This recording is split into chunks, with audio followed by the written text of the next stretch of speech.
Donc, petite capsule d'urgence maintenant sur les matrices et leurs propriétés pour vous aider à rattraper le temps perdu.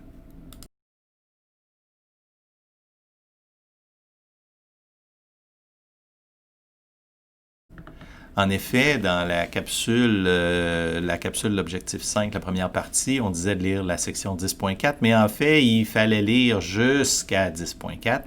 Puis maintenant, vous allez écouter la capsule 2 qui vous dit de lire 10.5 et 10.6. Donc, vous devez lire pour vendredi jusqu'à 10.6.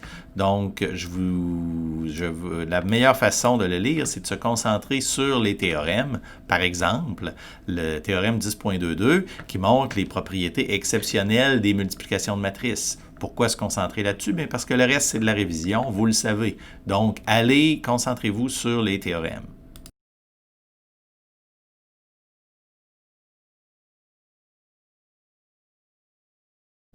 À mesure que vous allez avancer dans les chapitres, vous allez aller dans la section 10.3 où on parle de la transposée. La transposée, encore une fois, pas très compliquée, mais les propriétés de la transposée sont intéressantes. Il y en a qui sont évidentes. La transposée d'une transposée, on le sait que c'est la transposée, mais j'insisterai sur la partie du produit AB, la transposée du produit AB qui donne B transposé fois A transposé. À retenir, c'est une propriété intéressante.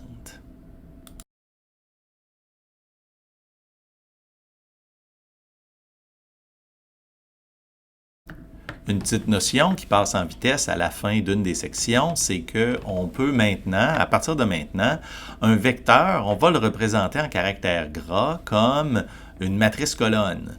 Donc, un vecteur colonne, matrice colonne, bien, si on a le produit vectoriel de deux vecteurs, comme x fois produit scalaire y, on le sait que c'est la somme du produit des composantes, bien, en langage matriciel, on peut donc écrire x transposé fois y pour obtenir la même chose. Donc, remarquez bien que à gauche, x produit scalaire y, c'est la notation générale du produit scalaire, mais x transposé y, c'est la notation matricielle.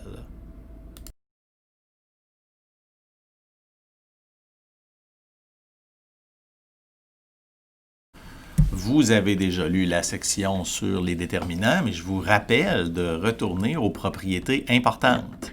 Par exemple, le déterminant d'un produit, qui est le produit des déterminants, c'est une propriété qui est intéressante. Les autres, il y en a qui sont plutôt évidentes. Il y en a qui le sont moins. Par exemple, la propriété 8, le déterminant d'une matrice multipliée par un scalaire va donner le scalaire à la puissance n fois le déterminant. Toutes des choses qu'on peut aller démontrer dans les exercices.